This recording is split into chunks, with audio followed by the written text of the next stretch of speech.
कृष्ण त्वदेय पद पंकज पंजरान्ते अद्येव मे विशतु मानस राजहंस प्राण प्रयाण समय कफ बात पितई कंठावरोधन विधौ स्मरणं कुतस्थे कंठावरोधनम विधौ स्मरणं कुतस्थे। जय जगन्नाथ। सुस्वागत प्रिय बंधुगण। धारावाहिक क्रमे आज हेउछि पवित्र कार्तिक मासर 30 दिवस। ए 30 दिवस रे मु आपण मानकु पवित्र कार्तिक महात्म्य 30 अध्याय को पाठ करी श्रवण करने पे मनोनिवेश करियछि। श्रद्धार सहित आपण माने श्रवण कले श्रम सार्थक हेबो। जय जगन्नाथ। 30 अध्याय। बट पीपल धर्म बाणी सौनक आदि मुनि शुणी आनंद होई महाजने पुणी संशय घेनी मने मुनि मुह चाही बोलंती शुण पुण्य देही किंपाई अस्वस्थर तले विश्राम दोष रात्र काले आबर अर्कबार दिन छुईले हत हुए पुण से कथा कह कुश पाणी आंभ संशय जाऊ शुणी हेमंत मुनि वचने श्रुत कहती तोष मने श्रुत वाच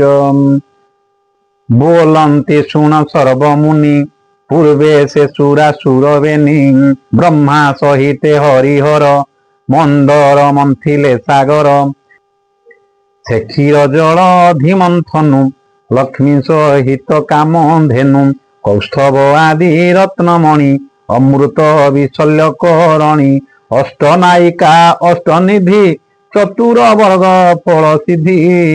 ऐरावत उच्चैश्रवा ए आदि केते द्रव्य अवा केते कहिबा परमाणी तुम्भे तो पूर्वे अछ शुणी हेमंत समुद्र मंथने जहा पाइले पूर्व दिने हे सर्वत्र लोके दुर्लभ देवंकु देले पद्मनाभ आपे लक्ष्मी की लभि हरि निज भुवने विजय करीम स्वभाव वैकुंठपुर सुकृति जन सुख घर तही बंचंती जेते प्राणी जुग निमिष प्राय मणि गोविंद रूप दर्शने नित्य हे सुख जात मने हेमंत मंदिर मुरारी लक्ष्मी सहित विजय करी प्रभुंक अनुराग मणि छामुरे क्षीर दुलणी सम्मुखे जोड़िबेनी कर बोलंती वचन मधुर हे प्रभु प्रभु पुण्यमय जामनु ब्रह्मांड उदय ब्रह्मांड नाथ विशेश्वर ब्रह्मांड जार खेल धर ब्रह्मा स्वरूप ब्रह्म ज्ञानी ब्रह्म विलग्न बहुमुनि एणु ए अशेष ब्रह्मांड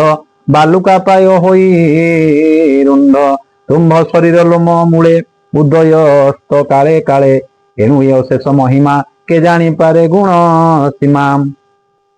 केवल भक्त जन हिते गुण विस्तार बहुमते संसारे होइछ प्रकाश अनादि महत पुरुष अशेष जन अंतर्यामी पर पर आत्मारामी सकल हृद पद्मे रही एणु अशेष भावग्राही भावर भाव दीन बंधु सुजन जन कृपा सिंधु शरण जन सुख राशि मुहि तुम्भर निज दासी एणु एसी चरण तले जनाऊ अच्छी भक्ति बड़े प्रसन्न शुणंतर्यामी मो ज्येष्ठ भगनी अलक्षणी विरूप देखी अंग शोभा केही नहिले ताकु विभा ताहाकु चाही मोर पिता वरुण मने हे महाचिंता स्वभाव युव कन्या गृहे जे रखी थाई अविवाहे तार सुकृत जेते थाई दुहिता जुगुना सजाई एमंत किछि शास्त्र धर्मे जोगे ज्येष्ठ दुहिता कर्मे यद्यपि न मिलिब वर तरूप देखियो सुंदर एथकु सोचना न करी तारूप अनुरूपे बरी ज्येष्ठ झील को विवाह देव पुणी कनिष्ठे देवे थिव ताहाकु पथे विवाह करी तेबे से धर्म रखी पारी एकथा जानते सर्वे से कथा विपरीत एबे जलधि राजा तनु प्रीते आगे प्रदान कला मते ज्येष्ठ कुमारी गृहे रेखी अनवरत मने दुखी से दुख ताप मोर हृदे तेणु जनाई तुम्भ पादे तुम्भे जगत करता जान सकल ज्ञान चिंता हे प्रभु भक्ति घेन मोर हे लक्ष्मी किए विवाह कर हेमंत लक्ष्मी मुख शुणी अशेष जन चिंतामणि से जेणु सर्वभूते वास परम दयालु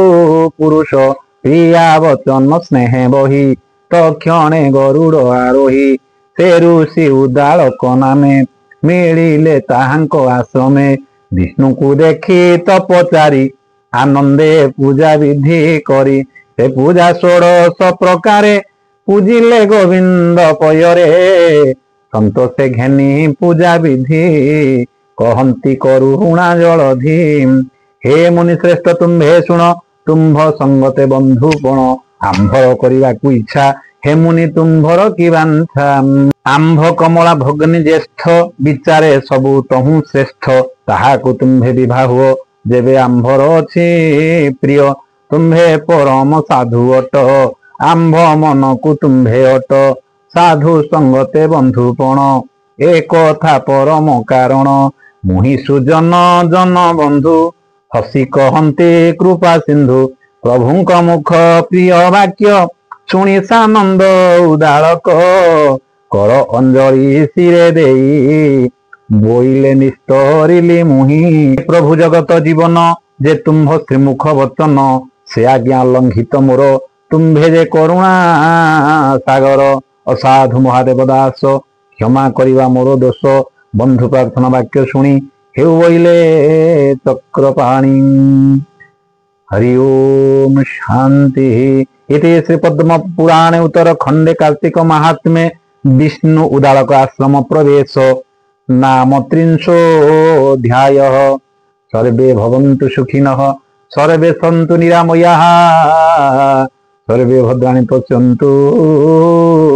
मा कश्चित् दुःख भाग् भवेत्।